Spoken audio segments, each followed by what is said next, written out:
It seems like everywhere I turn, somebody is mentioning the health benefits of doing a juice cleanse. I'm here to argue that not only is doing a juice cleanse not the panacea solution to your health problems, but it could actually be dangerous. In this video, I'm going to share 5 reasons why I wouldn't do a juice cleanse again.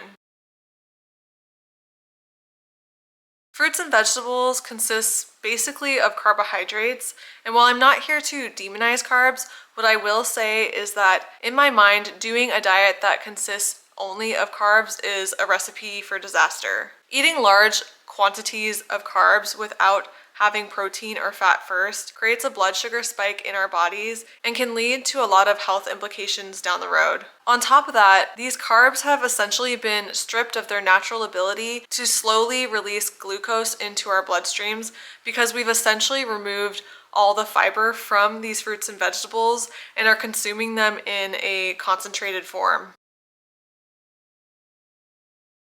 I've touched on this a little in the last point, but for me, doing a cleanse that's removing 2 of the 3 macronutrients from my diet is just not something that I'm interested in doing. When I start my day with high quality fats and protein, I notice that my energy levels and mood feel stable and I feel satiated for much longer. That doesn't seem to be the case with juice cleansing. My experience with juicing has very much been the roller coaster effects that I mentioned earlier. And what would happen is I would start my day with a juice and I would feel this huge surge of energy that at the time I was attributing to the powerful benefits of juicing.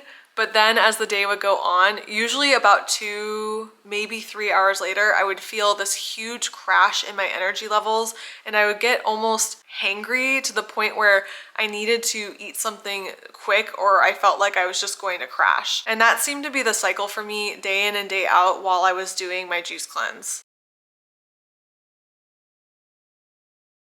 If you haven't heard about oxalates, they're basically compounds that are present in a lot of different plants and grains, and they are defense mechanisms to prevent the plant from being eaten. So this point for me is a little bit more nuanced because it really does depend on what you're actually putting into your juice, because the oxalate content really does vary from vegetable to vegetable, but it is something to be aware of if you plan to do a juice cleanse. Oxalates have been shown to be toxic to us in high quantities, and there's lots of studies showing the negative effects that they can cause in our bodies, including kidney stones, inflammation, joint pain, etc., etc.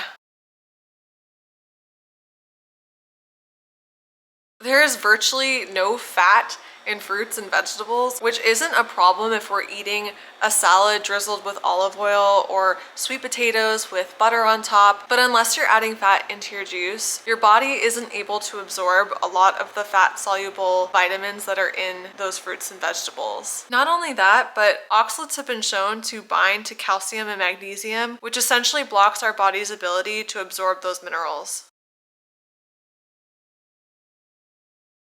Obviously, the way that you feel is going to vary from person to person, but for me, what started as an empowering health practice quickly turned into a catalyst for a slew of health problems that I had to deal with later. My juice cleanse lasted for about a month, and the first 2 weeks I did a strict juice only cleanse, but then I started feeling weak, so I decided to add a solid meal for dinner for the last 2 weeks of my cleanse. Honestly, I felt like it was going pretty well until it got to the point where I started having fainting episodes, which happened to me 2 times during my cleanse, and I will say that I have never fainted in the past, and so for me it was just this alarm bell letting me know that it was time to start eating solid foods again. I'm not saying that juice cleansing can't be healing or helpful for some people. I do know that there are tons of cases in which it has been shown to be very healing. One example that comes to mind is the work of the Gerson Institute. What I will say is that I fell into this trap of believing that